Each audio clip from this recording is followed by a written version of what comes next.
गइन्। पछि पछि लगार्दै गए। जाँदा जाँदा कहाँ डम्मरो गुडगुडियो थाहा छैन। नाको माला झर्यो, बाको छाला झर्यो, नरमुण्ड माला सारा सम्पूर्ण झर्यो। कहीँ ठाउँ छैन, सारा सम्पूर्ण गयो, कहीँ बाटो उपाय हुन सक्दैन। हे मेरो ईश्वर, अब ठाउँ ठाउँमा प्रिय खलित भयो। 1 वर्ष भयो। अनि साम्ब सदाशिवजीलाई देखेर साम्ब सदाशिवजीले जब च्याप्प समाउनु भएको थियो मोहनीलाई, चतुर बाबु नारायण भनिदिनु भयो, के चाल छ त शिवजी भनेर भन्दा म त हजुर होइन भनेर प्रभु 1 वर्षसम्म खाइँदैन गयो। खै त गहना र उरिए झ्वाकमा कहाँ गएको लिएर सारा डुलेर 1 वर्ष पछाडि ठ्याक्क जब भगवानको दर्शन गरी विदा हुनुभयो।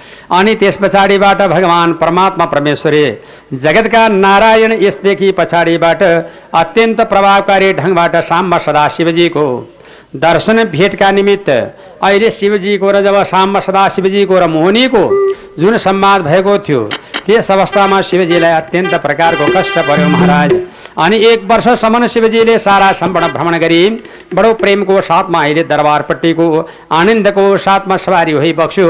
यस कारणबाट शिवजी जस्तालाई पनि 1-2 वर्ष लाग्यो भगवानको दर्शन गर्न भने अरू को कुरै नगरौँ भनिकन महाराज परीक्षितलाई सुखदेव निर्णय गराउँदै हुनुहुन्छ भन्ने सम्बन्धको कथा हे सद्यबाट। जय बोलो श्रीमद् भागवत महापुराणको जय होस् प्रभु।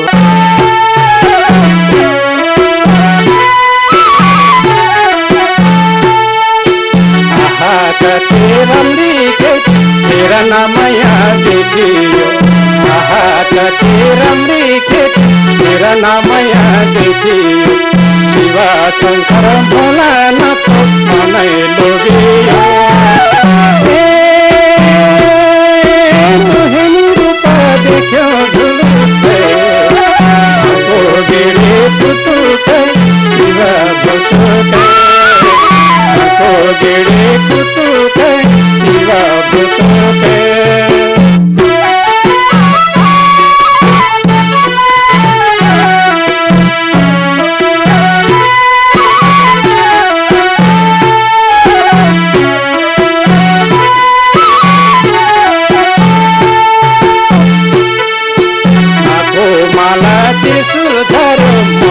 पछि दौडिँदा आको माला त्रिशूल झर्यो, मोहिनी पछि दौडिँदा वर्ष दिन पुगिसक्यो कृष्णलाई नचिन्दा। मोहिनी रूप देख्यो झुलुक्कै, आँखो गेडे पुतुक्कै, शिव भुतुक्कै, आँखो गेडे पुतुक्कै, शिव भुतुक्कै।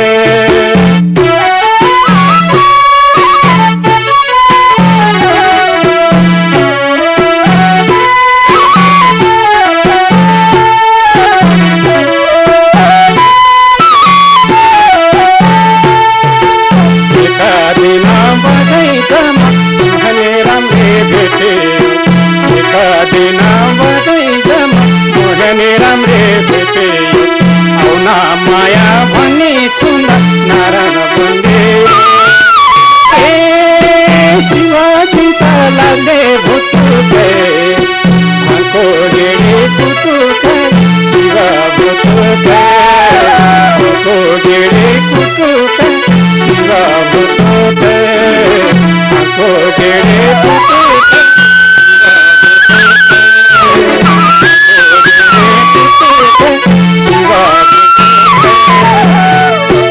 भाङको गेडी कुटुकै नौ भुतुकै। आज परीक्षित श्रीमद् भागवत महापुराणको अब शिवजी मोहनीको रूपमा भुतुक्कै हुनुभयो। यो कीर्तन सुन्नुभयो। भुतुक्कै बुढो 1 वर्षसम्म दौडँदा नाला रखाला पसिना, त्रिशूल झर्यो, नाको मालाइन झर्यो, बाको छालाइन झर्यो, डम्बरो नि गुडगुडियो। बरु अन्तै बनाउँला राम्ररी डाँडो काट्छ कि भन्दा भन्दैमा 1 वर्ष गयो। र 1 वर्ष पछाडि ठिक भगवानको सवारी भयो र आज गएर परमात्मामा दर्शन गर्दा मैले चिनिनँ भनेपछि बिन्ती गरे, हस्त महाराज यसदेखि पछाडि अब मन्वन्तर व्याख्या बताउँछु। पहिला स्वयम्भव नाम गरेको मनु, दोस्रो स्वारो चिस नाम गरेको मनु, तेस्रो उत्तम नाम गरेको मनु, चारौँ तामस, पाँचौँ रैवत नाम गरेको मनु, छैठौं चक्षुष नाम गरेको मनु, सातौं विवस्वानका पुत्र वैवस्वत नाम गरेको अहिलेको वर्तमान मनु, जसको पालामा भगवानको वामन अवतार छ। 8औं सावरणी नाम गरेको मनु, 9औं दक्ष सावरणी मनु, 10औं धर्म सावरणी, 11औं रुद्र सावरणी, 12औं देव सावरणी, 13औं इन्द्र जब यस्ता कारणबाट देव जब 14औं इन्द्र सावरणी नाम गरेको मनु, जम्मा 14वटा मनुको पालो समाप्ति हुन्छ कहिले? सत्ययुगको आयु 17,28,000 वर्ष, त्रेताको 12,96,000 वर्ष, द्वापरको 8,64,000 वर्ष, कलिको 4,32,000 वर्ष। यो सबैलाई एक ठाउँमा कट्ठा बनाउँदाखेरिमा 4 लाख माने 43 लाख माने 20,000 वर्ष। यो 43 लाख 20,000 वर्षको एक चौकडी हुन्छ। यसलाई 71 चौकडी बितेको दिनमा एक मनुको पालो समाप्ति हुन्छ।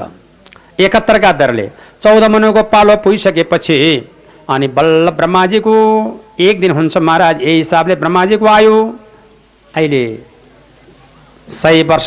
त्यसमध्येमा अहिले ब्रह्माजीको परमायु कति वर्ष भइसक्यो त भनेदेखि अहिले 51 वर्ष प्रवेश गर्नुभयो। सबले मर्नुपर्छ, उस्ता महान पुरुषको पनि मृत्यु हुन्छ भनेदेखि अरूले बच्ने त आशै नगर्नुहोस् अरे। बाहिर देख्ने आँखालाई छेक्यो जालले, बाहिर देख्ने आँखालाई छेक्यो जालले, जान्न जान्न भन्दा पनि लान्छ कालले। बाहिर देख्ने आँखालाई जान्न जान्न भन्दा पनि लान्छ कालले, बाहिर देख्ने आँखालाई जालले, जान्न जान्न भन्दा पनि लान्छ कालले।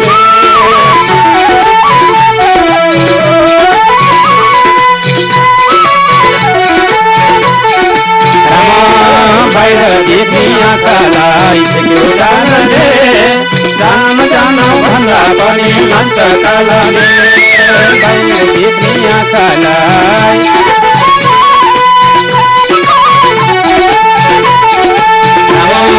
बाहिर देख्ने आँखालाई छेक्यो जालले, जान जान भन्दा पनि लान्छ कालले।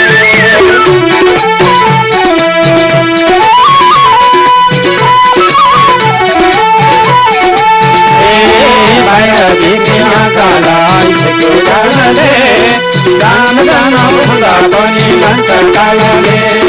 बाहिर देख्ने आँखालाई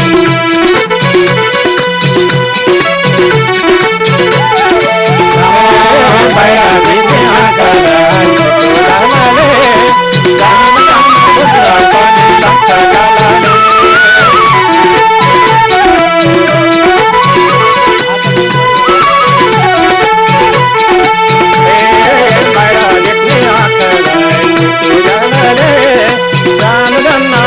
पनि लान्छ कालले।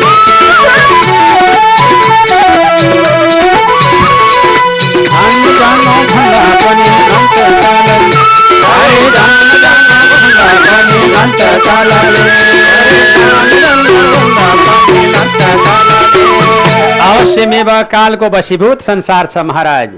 एक दिन मर्नै पर्छ, यसमा कुनै निश्चित नै छ, अन्यथा छैन। हस्त महाराज परीक्षित, यसै कारणबाट कालको गन्तीको प्रकरण बताएँ। अब तपाईँ के सुन्नुहुन्छ भन्दा अब बलि वामन संवादको वर्णनमा भगवानको वामन अवतार सम्बन्धीको वर्णन 7औं मन्वन्तरको पाख्यान सुनाउँदै हुनुहुन्छ भन्ने सम्मको कथा है। श्री कृष्ण गोविन्द हरे मुरारे, हे नाथ नारायण वासुदेव, श्री कृष्ण गोविन्द हरे मुरारे, नाथ नारायण वासुदेवं भज, वासुदेवं भज, वासुदेवं भज, वासुदेवं भज, वासुदेवं भज, वासुदेवं कृष्ण वासुदेवाय परमात्मने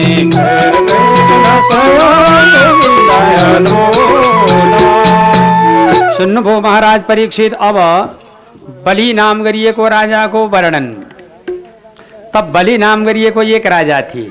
यी अति दुःख पाएपछि कहाँ गए? गुरुचरणमा दुःख पाएपछि गुरुका घरमा जाने। अब गुरु लौन उपदेश गरी बक्सनु पर्यो। गुरु के गर्ने होला भन्दाखेरिमा अब ठिकै छ, अब के गर्ने बाबा, तपाईँहरू साह्रै दुःखी हुनुभयो, तर एउटा काम तपाईँहरूले गर्नुहोस् भन्नुभयो। के काम? एउटा अत्यन्त उत्तम काम चाहिँ नभुलिकन गर्नुहोस् भन्नुभयो। के काम प्रभु भन्दाखेरिमा यज्ञ गर्नुपर्छ। अनि यज्ञको आयोजना भयो। यज्ञ गर्दै गर्दै गर्दै जाँदा त्यो विश्व ब्रह्माण्डलाई जित्न सक्ने यज्ञ गरिए हुनाले यज्ञको नाम विश्वजित भन्ने नाम यज्ञ राखियो। अनि विश्व जितिसकेपछि उहाँलाई चित्त त्यतिले बुझेन। अनि विश्वजितबाट फेरि उहाँले अर्को यज्ञ गर्नुभयो, जसलाई स्वर्गको राजा बन्नका लागि शतकर्तो, शत माने 100, कर्तो माने यज्ञ, 100वटा अश्वमेध यज्ञको आयोजना भयो। यज्ञ गर्दै गर्दै गर्दै गर्दै जाँदा 79 सम्पन्न 100का लागि छोडिएको घोडा। अनि त्यहाँ देख्नु प्रान्तका लागि बडा कष्ट भयो महाराज। त्यो 100का लागि छोडिएको घोडा विश्व ब्रह्माण्ड सारा डुल्न थाल्यो। त्यो घोडा आउँछ, त्यो घोडा मेद गर्यो, एउटा तिलक लगायो, अर्को घोडा छोड्यो, अर्को घोडाको तिलक लगायो, दोस्रो तेस्रो चारौँ पाँचौँ गर्दै जाँदा 79 यज्ञ सम्पन्न भयो। 100का लागि छोडिएको घोडा अब के गर्ने होला भनेर बडा चिन्ताले आकुल व्याकुल भएर 100को लागि छोडिएको घोडाको प्रयोजन हुँदा त्यो 100 पटकको लागि छोडिएको घोडा अब ती संयुक्ति बडो आपत्ति पर्यो। के गर्ने प्रभु भनेर शरणमा बिन्ती गर्न महाराज इन्द्रका शरणमा गए। इन्द्र नाम गरेको राजा अहिले ब्रह्माजीको शरणमा गएर रुनुभयो। ब्रह्माजीले त्यसपछिबाट विष्णु भगवानको शरणमा गएर रुनुभयो। इन्द्रादि देवताका पासमा र आमाका पासमा गएर बस्दा आमाले भन्नुभयो अब यो उपाय केही छैन, एउटै मात्रै प्रकारको काम भन्नुभयो। के एउटै मात्रै प्रकारको काम? सबै कामना छोड्नुहोस् र एउटा कामना पूर्ण गर्नु पर्यो भनेर आज्ञा गरिबक्छु रे। त्यो कामना पूर्ण गर्नका लागि अब भगवान विष्णुको बिन्ती गर्नुभयो र भगवान परमात्मा प्रसन्न पार्न स्तुति बिन्ती गर्न लाग्नुभयो। हरि आउने बेला भो, हरि आउने बेला भो, आउने बेला भो, हरि आउने बेला भो, भक्त जनको रक्षा गर्न आउने बेला भो, आउने बेला भो, भक्त जनको रक्षा गर्न आउने बेला भो, आउने बेला भो, भक्त जनको रक्षा गर्न आउने बेला भो।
रामचंद्र जीव को आरती गावे, ज्योत रामचंद्र जीव को आरती गावे, बसत वैकुण्ठमा परम सुख पावे। आउने बेला भो, हरि आउने बेला भो, भक्त जनको रक्षा गर्न आउने बेला भो, आउने बेला भो, आउने बेला भो, भक्त जनको रक्षा गर्न आउने बेला भो, बेला भो, आउने बेला भो, भक्त जनको रक्षा गर्न आउने बेला भो, बेला भो, आउने बेला भो, भक्त जनको रक्षा गर्न आउने बेला भो।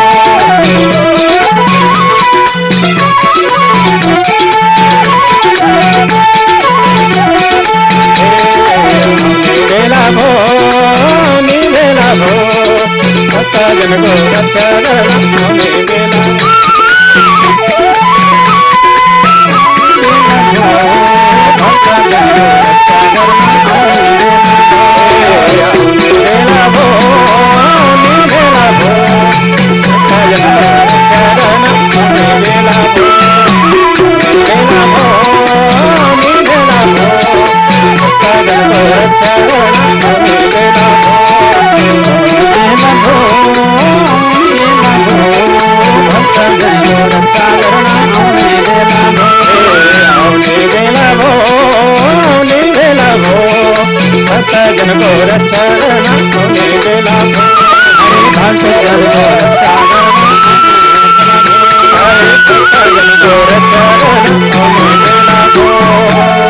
महाराज परीक्षितका हजुरमा सुखदेव स्वामीले आज्ञा गरिबक्छु र शौनकादि ऋषि प्रणालीहरू अब तपाईँ के सुन्ने इच्छा गर्नुहुन्छ भनिकन सोद्धाखेरिमा हस्त मेरो परमात्मा दयाको सागर हजुर नै हुनुहुन्छ।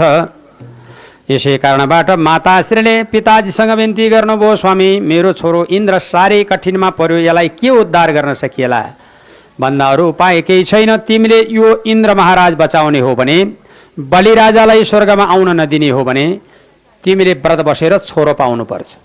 पाउँछौ भन्नुभयो त्यो बुढेसकालमा।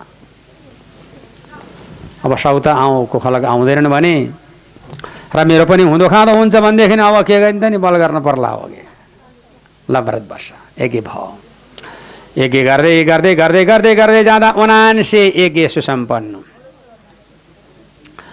र त्यसपछिबाट उता आफ्नो चाहिँ फाल्गुन महिनाको शुक्ल पक्षको प्रतिपदाको दिनबाट आगुम फाल्गुन महिना माने फाल्गुन महिनाको जुन किसिमबाट द्वादशीका दिन रातिसम्म अर्थात् त्रयोदशीका दिन बिहान समापन गर्ने, सके 12 जना ब्राह्मणलाई पायसबाट भोजन गराउने, नभए 2 जना ब्राह्मणलाई भोजन गराउने, सबै प्रकारको कामना पूर्ण गर्ने, यो प्रकारको अठोट गरेर बडो आनन्दका साथमा प्रयोजन गराउनु भयो।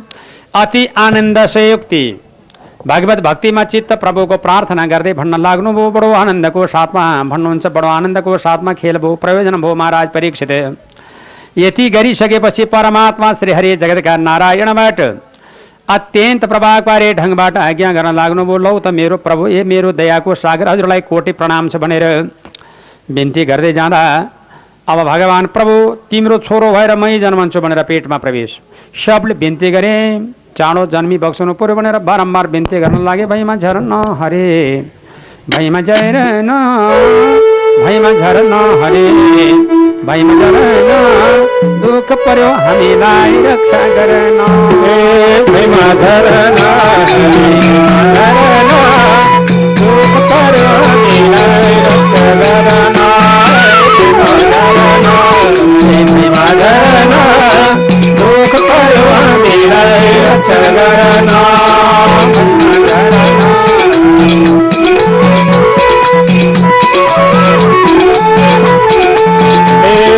भैमा झरन हरि, भैमा झरन दुःख पर्यो हामीलाई रक्षा गर्न।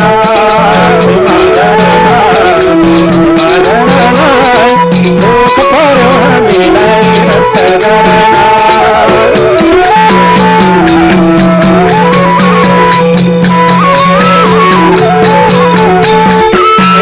भैमा झरन हरि, भैमा झरन दुःख पर्यो हामीलाई रक्षा गर्न।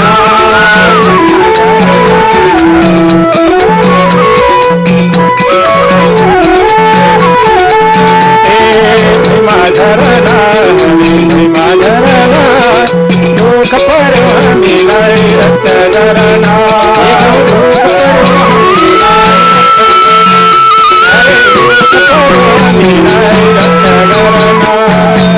भगवानको यसरी प्रार्थना भयो। अनि ऋषेश्वर शौनकादिका उपरमा पौराणिक सुतले नैमिषारण्य क्षेत्रमा परमात्माको जन्मको यथार्थ लक्षण प्रमाण गराउँदै हुनुहुन्छ भन्ने सम्बन्धको कथा हे सद्य हो महाराज परीक्षित। अब यो श्रीमद् भागवत महापुराण अन्तर्गत अहिले कति कथाको वर्णन विस्तार गरिन्छ भने सङ्केतमान महाराज परीक्षितका हजुरमा सुखदेव स्वामीले यस कथाबाट वाचन गर्नुभएको छ। अब बाँकी अंश तपाईँ के सुन्न चाहनुहुन्छ भन्दाखेरि सबै प्रकारको प्रकरण पुरा गर्दै गर्दै ल्याउनु भयो परमात्माले। र एउटा काम के गरिबक्स्यो भनेदेखि चाँडो झरिबक्सोस् भगवान भन्दा अदिति महारानीको घरबाट स्वयं नारायणको अहिले प्रादुर्भाव भइबक्स्यो। कुन बेला कस्तो घडीमा कुन पक्षमा भन्ने बारेमा अत्यन्त सुन्दर समयमा जब अब राजा बलिको घोडा आइपुगेको छ। भाद्र महिनाको शुक्ल पक्ष द्वादशी तिथि अभिजित नाम गरेको मुहुर्तमा भगवान परमात्मा वामनको प्रादुर्भाव भइबक्स्यो। जय बोलो वामन अवतार भगवानको। आकाशबाट फुल गुच्छा लावा अबिरको वृष्टि भगवान वामनलाई सबले एक एक सामग्रीबाट स्वागत गर्नुपर्छ भन्ने मानेमा स्वागत गर्न लागे। कसले के दियो अब व्रतबन्धको सन्दर्भको तयारी भयो। अब एक एक सामग्रीहरू दिए कसले के दियो भनेदेखि जस्तै प्रकारले हिरा हार मोती सुन चाँदीहरू विविध प्रकारका रत्न रात माडी माणिक्य इत्यादि प्रकारका वस्तुहरूले जडीजडाउ गरिसकेपछि भगवानको भक्तिमा चित्त वृत्ति गर्दै भन्न लाग्नुभयो। जसमध्येमा सबभन्दा पहिलाकन महाराज एक सुन्दर स्थानमा एक वस्तु प्रदान गर्नुभएको छ। जुन प्रकारको वस्तुको प्रदान गरी बक्स्यो कि जुन मध्येमा भगवानले यो प्रकारबाट निर्णय गरी बक्स्यो। जुन निर्णयको वर्णन यहाँलाई म बताउँछु, सुन्नुहोस्। सबभन्दा पहिलाकन भगवत भक्तिको चित्तवृत्ति परमात्माको प्रार्थनाको प्रकरण सारा आज्ञा गर्दा यस मध्येमा सबभन्दा पहिला कश्यपले मेखला दिनुभयो मृग चर्म। यस्ता किसिमबाट एक मृग चर्म चाहिँ भूमिले दिनुभयो, यमरामा चन्द्रमाले दण्ड र माताले कौपिनी वस्त्र, आकाशले छाता, ब्रह्माजीले कमण्डलु, सप्तर्षिले कुशासन, सरस्वतीले रुद्राक्षको माला, कुबेरले भिक्षा, पात्रोमाले भिक्षा, यस्तो दिएर भगवान परमात्मालाई अत्यन्त सुन्दर बनाएर हिराहार मोती सुन चाँदीबाट भरिएर प्रभुको प्रार्थना मनन कीर्तन गराइयो। अनि त्यसपछिबाट वामन अवतार परमात्मा अति रमाइलो कक्षबाट आज्ञा गरी बक्स्यो। हस्त लो, अब त्यसो भनेदेखि मैले के काम गर्नुपर्छ भन्दा नर्मदा नाम गरेको नदीको उत्तरपट्टिको तटमा भृगु कच्छप भन्ने सङ्गम छ महाराज। त्यस ठाउँमा राजा बलिको महान यज्ञ भइरहेको छ। त्यो यज्ञ गएर विघ्न पारिदिई बक्सनु पर्यो भनेको कारणले अनि भगवान वामन आइले आफ्नो काम कर्तव्य माथिको बोधलाई पहिचान गरेर निक्लिएर सवारी हुनुभयो, जङ्गलपट्टि पाल्नु भएको थियो। अब जबसम्मका लागि म वहाँ पुगेर सबै काम पूर्ण गर्दिन तबसम्म तिमीहरू कोही नआऊ है भनेर पाल्नुभयो। हस्, अनि सम्पूर्ण जनहरू खुसी राजीका साथमा प्रार्थना गरे, मनन गरे, कीर्तन गरे र अनि त्यसपछिबाट नर्मदा नाम गरेको नदीको उत्तरपट्टिको तटको भृगु कच्छप नाम गरेको सङ्गममा बडो आनन्दको साथमा खेलबाड गरेर अब जनहरू बसिरहेका रहेछन्। त्यो नर्मदा नाम गरेको नदीको उत्तरपट्टिको तटको त्यो भृगु कच्छप भन्ने अत्यन्त सुन्दर नगरीमा भगवान टक्क पुग्नु भएको थियो। कसैले पनि सम्मान गर्यो। राजा बलिले देख्न साथ स्वागतम करमामती, मेरो दुई हात जोडी नमस्कार छ, तपाईँ को हुनुहुन्छ भनेर बिन्ती गरे। अनि त्यसपछिबाट तपाईँ जस्तो महान सज्जन मैले कहीँ देखिया छैन, हजुर को हुनुहुन्छ? यतो त बटो बान शशि तत्प्रतीक समय तोमार्थिनम विप्रसुतानुतरेके गाम काञ्चनम गुणबद्धाम च मृष्टम तथा नमया मुतवा विप्रकन्याम। गाउँ सहर बजार टाउन प्लान हिराहार मोती सुन चाँदी के चाहिन्छ ल भन्नुहोस् भनेर यस्ता कारणबाट प्रस्ताव राखे। र यदि भइसकेपछि हिराहार सुन चाँदी मोती इत्यादि कहाँ के चाहिन्छ ल भन्नुहोस् भन्दाखेरि मलाई केही चाहिएको छैन।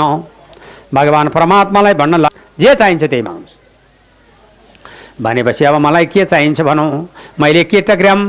अब यो यस किसिमबाट अब मलाई हजुरलाई के चाहिन्छ भनिकन सोधिएको खण्डमा मलाई केही चाहिँदैन भनिकन परमात्मा गम्भीर वाणीमा शाश्वत रूपबाट जब राजा बलिको सर्वस्व खाने भाषा अत्यन्त गम्भीर वाणीमा आज्ञा गर्न लाग्नुभयो। सुन्नुहोस् महाराज, तपाईँको जातकुल कस्तो हो?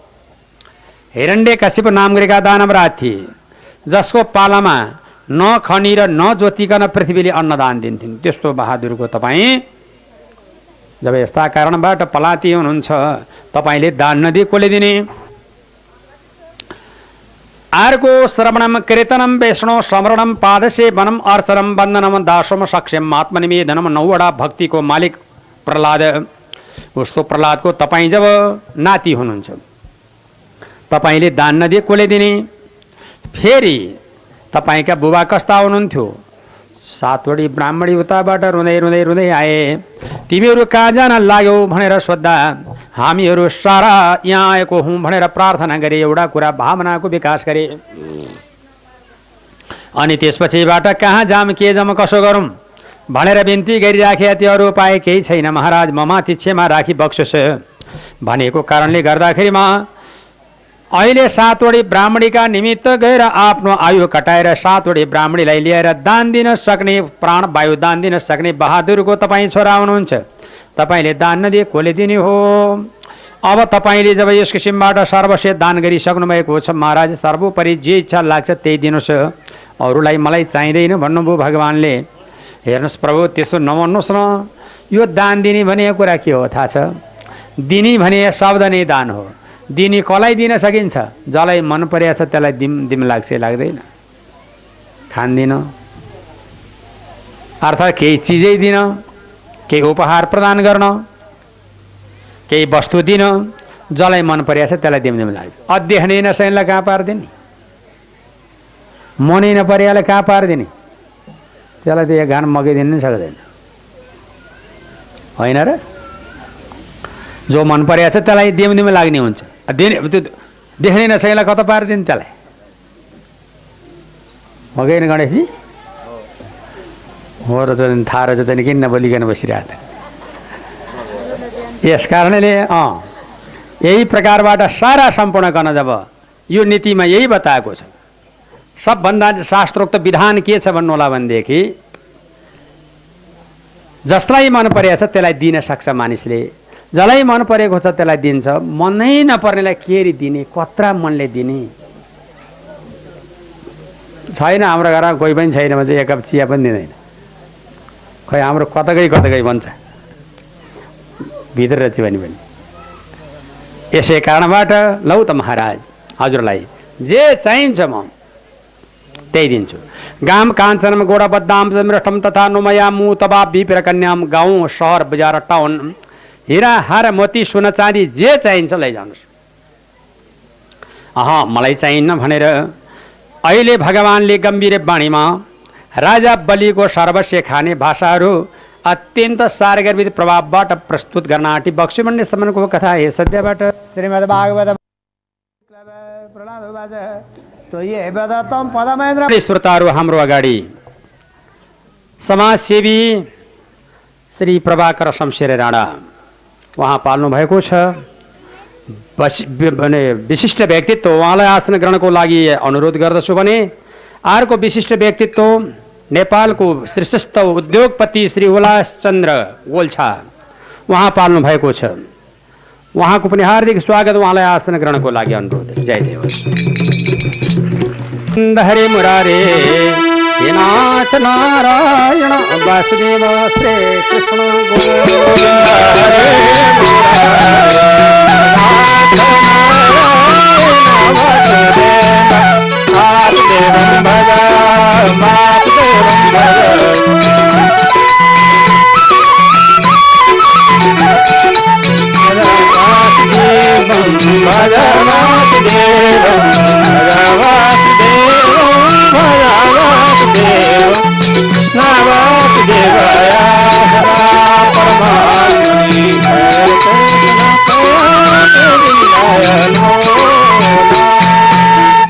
महाराज परीक्षित, अब यो श्रीमद् भागवत महापुराण अंतर्गत अष्टम स्कंद को 20वां अध्याय को बीच में भगवान परमात्मा को वामन अवतार भएको छ। 3 पाइला जमीन को छलले राजा बलि को सर्वस्व खाने जुन विचार छ भगवान को दान माग भन्नुभएको थियो भगवानलाई। जब राजा बलिले प्रभुले भनिदिनु भयो मलाई दान चाहिँदैन सरकार, किनभनेदेखि आशा र संग्रह हुनेका लागि धेरै वस्तुको आवश्यक पर्छ। जसमा आशा छैन, जसमा संग्रह छैन, त्यो व्यक्तिलाई केही कुराको आवश्यक पर्दैन। सरकार आशा र संग्रह त्यागेर चित्त अधीनमा राखिसकेको, मलाई के आवश्यक पर्यो होला र त्यो मलाई त्यो केही कुराको आशा छैन, मलाई नबोलाउनुहोस् भनेपछि होइन। यो दिने भनेको कुरा जसमा श्रद्धा छ, सद्भाव छ, प्रेम छ, त्यो व्यक्तिलाई हृदयमा मानस पटलमा प्रवेश गराइसकेपछि फेरि निकाल्न सक्दो रहन्छ। आत्मैबाट म यहाँलाई सम्मान गर्छु, अब के गर्ने, मबाट कुनै के छ निक्लँदैन, अब दान माग्नुहोस्। अनि भगवान वामनले के आज्ञा गरिबक्स्यो भने कुनै पनि कुराको दान लिनु या दिनु प्रतिज्ञा नगरिकन गर्नु नगर्नु भन्ने भनाइ छ। यहाँले बोल्नुहोस् त, जे मागे नि दिन्छु भन्नुभयो। ठिक छ, अब त्यसो भने मेरो पाइलाले नापेर 3 पाइला जमिनको आवश्यक पर्छ मलाई। यो 3 पाइला जमिन किन आवश्यक पर्यो? यति छोटो, यति सानो, यति सामान्य सामग्री किन आवश्यक पर्यो हजुरलाई भन्दा एउटा रहस्य छ। म 2 पाइलाले भैमा टेक्छु, 1 पाइलाले सामग्री राखेर भगवानको अर्चना अरू वन्दना गर्छु। यसै कारणले मलाई जब आवश्यक आशा संग्रहबाट टुटेको व्यक्ति हुनाले मलाई 3 पाइला जमिनको आवश्यक। यस्ता वामनको वचन सुनेर राजा बलि भन्नुहुन्छ, यो त महाराज एउटा विषय हुन्छ, जोगाउनु पर्दछ राजन लोकको पनि गाल भन्ने छ। नीतिमा जस्तो सुकै कुरा होस्, लोकको पनि गाल बचाउनु पर्छ। म जस्ताले दान दिएको, तपाईँ जस्तोले दान लिएको, यो सर्वस्व सारा सम्पूर्ण भोलि पृथ्वीको राज्य गद्दी सारा छोड्नेवाला मैले दान दिनु पर्दा 3 पाइला जमिन 52ले नापेको केरी दिउँ, कसरी छुट्याउँ? नम्बर 1। दोस्रो नम्बरमा मेरो प्रतिष्ठामा आँच आउने काम हजुरले गरिदिनु भएन, किनभनेदेखि मैले त हजुरलाई त अर्को दृष्टिले हेरेको छु नि, मलाई धेरै मागिदिनुहोस्। गाउँ चाहिन्छ कि गाम काञ्चनम गुणबद्धाम च मृष्टम तथा नमया मुतबा विप्रकन्याम ग्रामण समृद्धन तुरगान गजनबा। हात्ती घोडा रथ रथी अन्य प्रकारका फौज सैनिक या न कुनै प्रकारको भूमि या जग्गा धेरै या कुनै प्रकारबाट बागवानी बगैँचा के आवश्यक, मैले त्यो अनुरोध पो गरेँ त हजुरलाई। यति सानो चिजको लागि मसँग किन माग्नु पर्यो? दानको विषयमा जम्मा 4 प्रकारको नीति छ सरकार। रियम भियम श्रियम नियम भन्छ। लाजले दिनुपर्ने, डरले दिनुपर्ने, करले दिनुपर्ने, परत्रको सुधारको लागि दिनुपर्ने, यस्ता सिद्धान्त छन्। त्यस कारणबाट त्यो रियम भियम श्रियम नियम मध्येमा मलाई कमसे कम राजा इन्द्रको लाज बचाउने उपाय, राजा बलिले सर्वस्व दान माने महान यज्ञको समापन समारोहमा दान गरेको रे हाम्रो सौतानी आमाका सन्तानले 3 पाइला जमिन यो भयो भने त कमसे कम मलाई बाधा पुग्ने भयो। मेरो पनि प्रतिष्ठा छ नि महाराज, अलिकति दान बढी मागिदिनु भए हुने थियो भनेर यसरी बलिले विनयपूर्वक अनुरोध गर्दा भगवानले के भन्नुभयो भने तपाईँ त्यस्तो दिन सक्नुहुन्छ भनेर सोध्नु भएको थियो। भावीले कसैलाई ठगेको रहेछ भने म आफूले त्यसलाई पूर्ति गरिदिन्छु भन्न साथ भगवानलाई निश्चित भयो यो ज्यादै घमण्डी गर्दो रहेछ। ल यो त घमण्ड गर्दो रहेछ। धर्मका मूल त दया हुन्छ, पापको मूल मात्र अभिमान हुन्छ। धर्मको मूल त महान दया नै हुन्छ। यसरी दयाको यस प्रभावबाट विवेचना सारा सम्पूर्ण गर्न तैँले यति काम गरेको कारणले राजा बलि 3 पाइला जमिन अनि 3 पाइला जमिनका विषयमा बडो ठुलो छलफल भयो। अब यो लिने ऊ दिने भन्ने विषयका लागिमा केही भएन। अन्ततो गत्वा लव दानै दिने यो प्रकारको निर्णय भइसकेपछि भगवानले दान लिनका लागि तत्पर हुनुभयो। शुक्राचार्यले आज्ञा गरिबक्सो सरकार दिन हुँदैन, किनभनेदेखि यो को हो तपाईँ चिन्नुहुन्छ? खम चकाएन मनसो तृतीयस्य कुतो गति। पहिलो तपाईँको यो के काम गर्छ? यसले 1 पाइलाले अतल बितल सुतल तलातल र सातल पातल महापातल ढाक्छ। दोस्रो पाइलाले भूरलोक भुवरलोक महरलोक जनलोक तपोलोक स्वर्गलोक र सत्यलोक ढाक्छ। तेस्रो पाइलो राख्ने ठाउँ नपाउँदा तपाईँको कुन गति हुन्छ महाराज? अमृत खाने बेलामा सुन्दरी नारी बनेर अमृत प्रदान गराउनेवाला व्यक्ति यही नै हो देवतालाई। यो त खराब छ, यसलाई झट्टै दान दिनुहुन्न। यसबाट तपाईँलाई हानि नक्सानी हुन्छ। हाम्रो बचावट भनेको तपाईँको बचावट हो, तपाईँको रक्षार्थ। यस कारणबाट हाम्रो बचावट भनेको तपाईँको बचावट, तपाईँको नै रक्षा हामीबाट रक्षा हुने हो। हामीले रक्षा गर्न सक्यौँ भनेदेखि अब हामी तपाईँको ढाल बनेर रक्षा गर्ने हो। महाराज यो तपाईँमाथि दयाभाव गर्ने हो हाम्रो काम। तर तपाईँले फेरि हामीसँग सोध्दै नसोधिकन मनगणन्ती आफ्नो विवेकले प्रयोजन गर्न दान किन दिने हुन्छ? यो मलाई हजुरलाई बारम्बार मेरो अनुरोध छ नदिनुहोस् भन्दाखेरि मैले झुट बोल्न म सक्दिनँ, मेरो आवाजै छैन, झुट बोल्नु हुँदैन भन्दाखेरिमा शुक्राचार्यले प्रमाण दिनुभयो झुट बोल्नु हुन्छ। 4वटा ठाउँमा झुट बोल्नु हुन्छ। कुन कुन ठाउँमा? तिरिषु नरम विवाहे च वृथार्थे प्राण सङ्कटे गो ब्राह्मणाय हिंसाय ननुर्तु जुगुपप सीताम भन्छ। यति 4 ठाउँमा झुटा बोल्दा पाप लाग्दैन। कुन कुन? गाईको हत्या हुन लागेको रहेछ, आफूले झुटा बोल्दा गाई बच्चिन् भनेदेखि झुटा बोल्नु काफी मात्रामा, कुनै डर छैन। हाम्रो हिन्दू संस्कृतिले गाईको रक्षा गर्छ, गाईलाई देवता मानेको छ, लक्ष्मीको रूप मान्छ। गाईको रक्षा हुन्छ भने झुटा बोल्नु। ब्राह्मणको हत्या नै हुन आँटेको रहेछ भनेदेखि ब्राह्मण बचाउने काममा झुटा बोल्दिनु। अनि त्यस्तोको बारेमा तिरिषु नरम विवाहे छ अर्थात् महाराज राजाको सर्वस्व हुन आँट्यो, त्यसमा झुटो बोल्दा पाप लाग्दैन। सर्वस्व हुन आँट्यो, कसैको सर्वस्व हुन आँट्यो, झुटा बोल्दाखेरिमा त्यसको सर्वस्व बच्छ भनेदेखि झुटा बोल्न पाप लाग्दैन। विवाहे छ अर्थात् कसैको अनाथको विवाह हुन आँट्यो, झुटा बोल्दा विवाह हुन्छ भने त्यहाँ पनि झुटा बोल्न पाप लाग्दैन। बस फलानाको यति सम्पत्ति छ दिनुहोस्, यो असल केटो हो र यो केटी असल छ, बस यिनीहरूको सम्बन्धलाई प्रगाढ बनाउने यो कोसिसमा लगाइदिनु भयो भने कुनै अपराध हुँदैन। तिरिषु नरम विवाहे छ प्रेतार्थे प्राण सङ्कटे।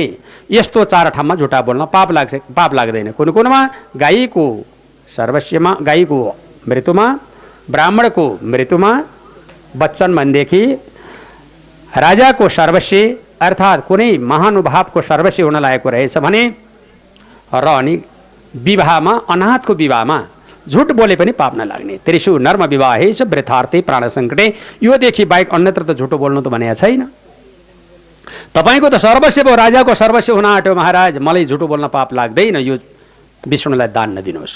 फेरि तपाईँ त योसँग आत्तिसकेको व्यक्ति हो नि, किनकि यिनले अमृत खाने बेलामा राम्रो सुन्दरी नारी बनेर देवतालाई दिएर तपाईँहरूलाई झुक्क्याएर गएर मदिराको कलश प्रदान गरेर गएको, त इस्लालाई दिनुहुन्छ? यो त हुँदैन। एकपटक आत्तिसकेको व्यक्ति नदिनुहोस् भनेपछि होइन, संसारमा सबैभन्दा ठुलो कुरा त बोल होइन र भन्नुभयो राजाले। त्यसमा पनि फेरि म राजा, तीनजनाले कहिल्यै पनि जब बोल फिर्ता लिन हुँदैन। कसले? व्यासमा बस्दा पण्डितले छोरीको विवाहमा बाउले छोरी दिइसकेपछि न अन्माउन्जेलसम्मका लागि, छोरी न अन्माउन्जेलसम्मका लागि गद्दीमा बस्दा राजाले यो तीनले झुटो बोल्नै हुँदैन, फेरि त्यो वचन टिप्न नै हुँदैन। म त राजा भएँ नि, कसरी टिपौँ? मैले अहिले चाहिँ दिन्छु भने अहिले फेरि म दिन्न भनौँ भने त राजा वचन पनि खेर जान थाल्यो भने मुलुकमा के हुन्छ?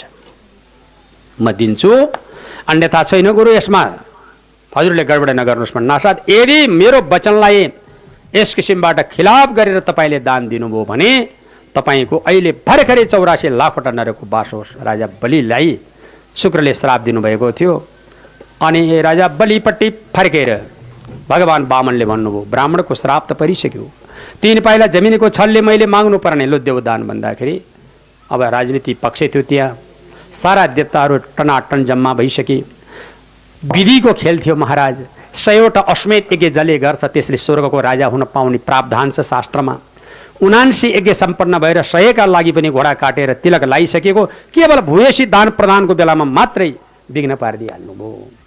यस्तो हुन्छ, श्रेयसाम बहु विघ्नानि भन्छ। त्यसै कारणले ज्यादै भइसकेपछि कसैको पनि विघ्न हुन आउँछ। त्यस कारणबाट ज्यादै हुनुभन्दा केही कमी हुनु नै बेस्ट। अति सर्वत्र वर्जेत भनेको छ। तपाईँहरूलाई पनि सिँगारपेटारमा पनि, धनधान्यमा पनि, पद प्रतिष्ठामा पनि, अर्थात् बोल्नेमा पनि अति भयो भनेदेखि, अति सर्वत्र वर्जित ज्यादै भयो भनेदेखि एकैचोटि त्यसको निराशजन तयारी हुन सक्छ, नैराश्य प्राप्त हुन सक्छ। यसको लागि होसियार। र अनि त्यसपछि महाराजले भन्नुभयो के भनेदेखि मैले दानै दिनै पर्छ। भगवान भन्नुहुन्छ दान देऊ। अनि 2 प्रकारबाट दानको प्रक्रिया तयारी भयो। अहिले शुक्राचार्य गुरुले तै पनि सुनको झारेले पानीको धारा दिइरहेकी थिइन् विन्ध्यावली महारानीले। भगवानको भक्त महाराज शुक्राचार्यले गएर तै पनि एक विघ्न पार्न सक्छु कि भनेर त्यो झारीको टुटीमा गएर आँखाले ठेलदिनु भएछ, गाईको दुध चुहिएन। अनि विन्ध्यावली महारानीले चस्स घोचिदिनु भएको थियो, रगतको धारा बग्यो। ओ कहाँबाट यस्तो भयो भन्दाखेरिमा दानको बारेमा हरण गर्न कोसिस गरे हुनाले अन्धो शुक्राचार्य हुनुभयो। यसकारणले सामाजिक हितको निमित्त कोही व्यक्तिले कसैलाई हडप्छ भने र कसैले कसैको दान हर्छ भनेदेखि कानु हुन्छ, अन्धो हुन्छ। यो कुरा यहाँबाट प्रमाणित हुन्छ। त्यसकारणले यस्ता विषयमा सतर्कता अपनाउन सकिन्छ। आफूले दिनु नभएदेखि सामाजिक हितको लागिमा राम्रो काम हो, गर्नुहोस्, ठिक छ भनेर वचनका सहानुभूति प्रदान गरिदिनु, वचनको हौसला दिनु। अनि राजा बलि आँखा फुटिहाल्यो शुक्राचार्यको। अनि शुक्राचार्यले ओर्लिएर के भन्नुभयो भने म त साह्रै अन्यायमा परेँ। एक कुरा मैले 100वटा अश्वमेध गराएँ, दोस्रो कुरो मैले चेलो पनि बनाएँ, तेस्रो कुरो मेरो वचन नमान्नुको कारण थियो, अर्को मेरो आँखै फुटो भनेदेखि आजबाट मेरो छोरी मान्छेले आँखा फुटाइदिएको हुनाले आई माई र गाई अगाडि परेको खण्डमा मबाट सतर्कता अपनाउनु भनेको हुनाको कारणले अहिलेसम्म नारीहरूलाई शुक्र लाग्ने चलन छ। शुक्र जब सामुन्ने भएको बेलामा नारीहरूको गमन प्रत्यागमन भयो भने त्यसमा केही मात्रामा जब शारीरिक रोग लाग्न सक्छ, पीडा हुन सक्छ, या कुनै प्रकारबाट शारीरिक चिन्तन मनन हुन सक्छ। यसले गर्दाखेरिमा शुक्र बार्ने चलन अहिले पनि छँदैछ। अनि भगवानको गाथा बढ्यो। गाथा बढेपछि विश्व ब्रह्माण्ड ढाक्यो भन्छ यसले। तर वास्तवमा के रे ढाक्ने, कहाँ ढाक्ने भन्दा यो कुरा बुझ्नुपर्छ यहाँहरूले। ब्रह्माण्डै भगवानको थियो त के दान दिनु थियो, के लिनु थियो? सबै नै ईश्वरको स्वरूप थियो। आफैभित्र नित, आफैभित्र घटाइदिनु भएको थियो। अनि 2 पाइलाले विश्व ब्रह्माण्ड ढाक्यो। राजा बलिको तेस्रो पाइलो पुरा गर्न नसके उपरान्त 2 पाइलादेखि मानिस नै छैन, 2 पाइलादेखि प्राणी नै छैन। त अब यो तेस्रो पाइलो कहाँ लगेर राख्ने? पाता कसेर राजा बलिलाई भगवानले दण्ड दिनुभयो। तिमीसँग एउटा कुरा छ राजा बलि, तिमीले के भनेका छौ, यदि भावीले दैवले भन्नुहोस् या भावीले भन्नुहोस् या परमेश्वरबाट आफूलाई प्राप्ति परमपिताबाट आफूलाई प्राप्त गर्न नसकेको, साक्षात् नारायण महान प्रभुबाट प्राप्त हुन नसकेको आफूलाई धन सम्पत्ति म दिन सक्छु भनेर घमण्ड गरेका थियौ तिमीले। अब कहाँ पाएर दिन्छौ, तिम्रो के तागत, ल देऊ। अब सम्भव भएन। अनि राजा बलि बडो सङ्कटमा पर्नुभयो। सम्पूर्ण दानवराजहरू कोलाहल शब्दमा हाकार हुकार चित्कार, जनजीवन अस्तव्यस्त। अनि भगवान प्रभुपट्टि फर्केर राजा बलि कि महारानी विन्ध्यावली भन्छन् जसलाई, मेरो परमात्मा मेरो पतिलाई नमारिदिनुहोस्, अङ्गहीन यथा देही सर्वकर्म सुनक्षयम।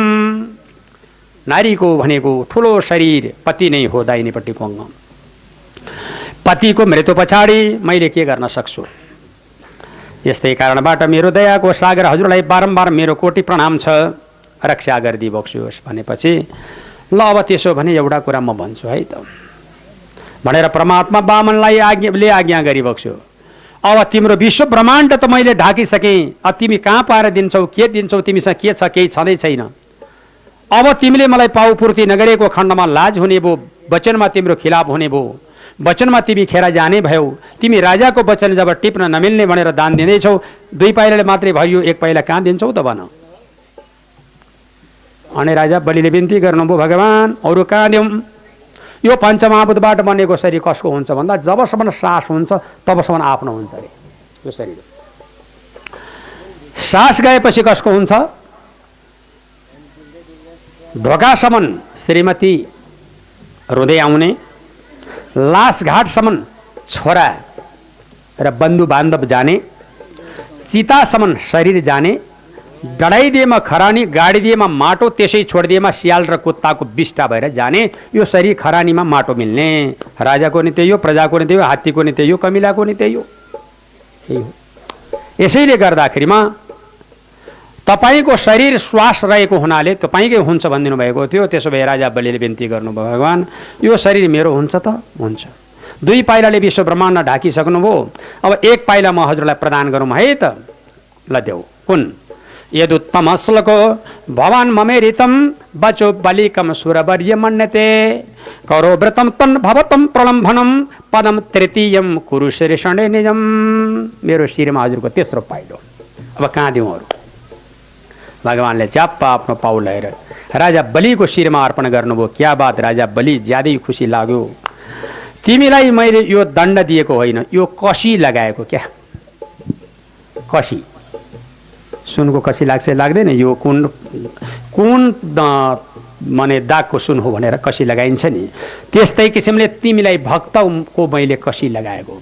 तिम्रो 7 पुस्ता मैले मार्दिन भन्ने प्रतिज्ञा गरेको छु। हिरण्यकशिपुलाई मैले मारे, हिरण्यकशिपु पछाडिबाट उनको छोरो प्रहलादलाई मार्दिन, प्रहलादको छोरो विरोचन, विरोचनका छोरा बलि तिमीलाई मार्दिन, तिम्रो छोरो बाणासुरलाई मार्दिन, उनको छोरो मार्जरीलाई मार्दिन, उनको छोरो वज्राङ्गलाई मार्दिन, वज्राङ्गको छोरो तारकासुर मार्दिन। यो 7 पुस्ता त मैले नमार्ने प्रतिज्ञा गरेको छु तिमीहरूलाई।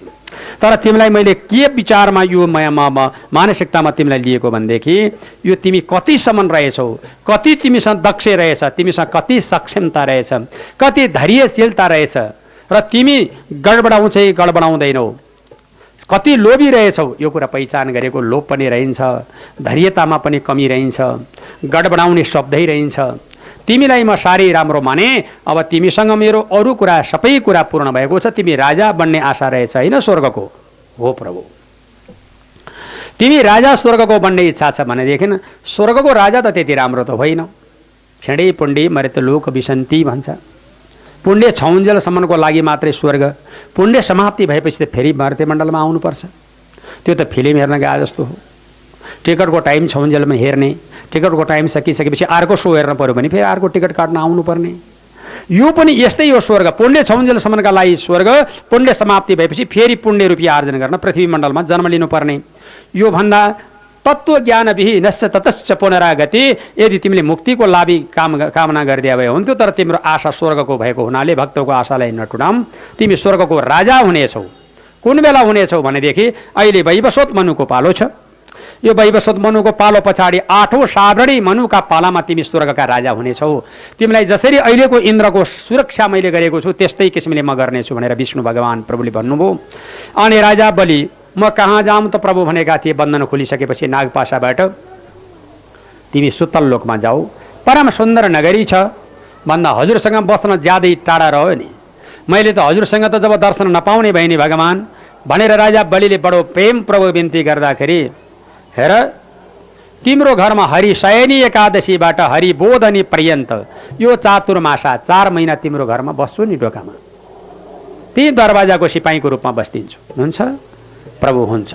हस् राजा बलिको सुतलागमन अहिले भगवान प्रभुको भक्तका साथमा नर्मदा नाम गरेको नदीको उत्तरपट्टिको तटको भृगु कच्छप सङ्गमको महान यज्ञ सम्पन्न गरी राजा बलिलाई सुतलागमन गराई राजा इन्द्रलाई गुमिसकेको राज्य फेरि एक त्यान्द्रोमा अड्काएर फेरि राज्य फिर्ता गराई।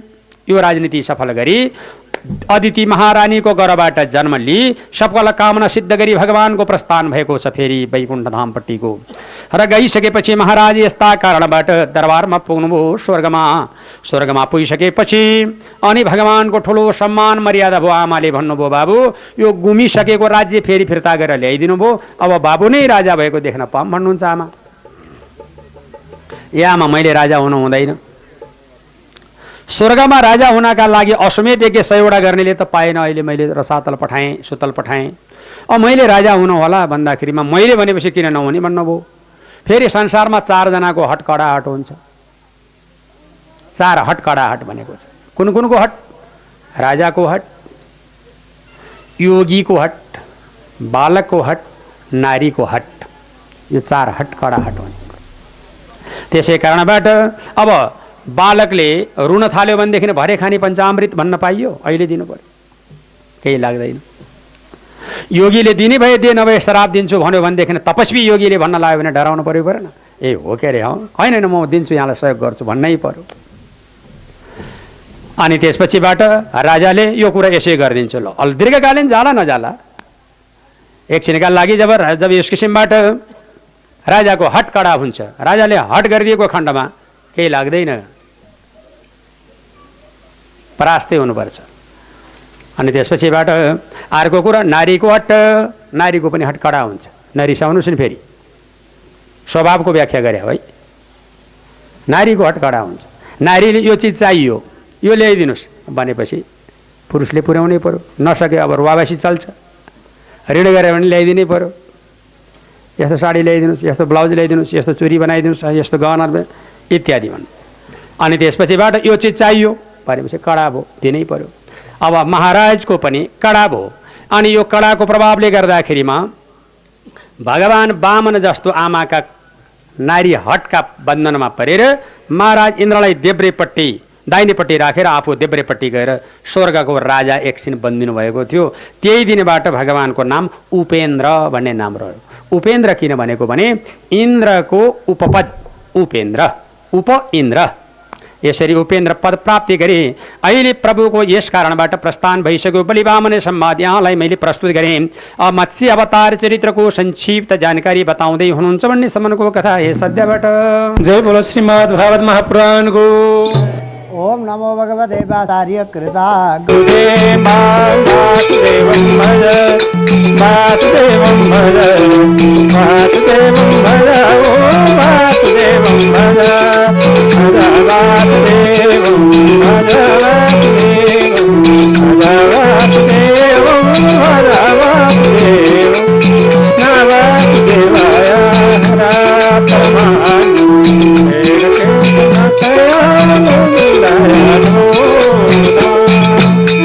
अब श्रीमद् भागवत महापुराणको अहिले अष्टम स्कन्धको 24 अध्यायको बीचमा यो बलि वामन संवाद प्रकरण यहाँहरू समक्ष मैले प्रस्तुत गरेँ।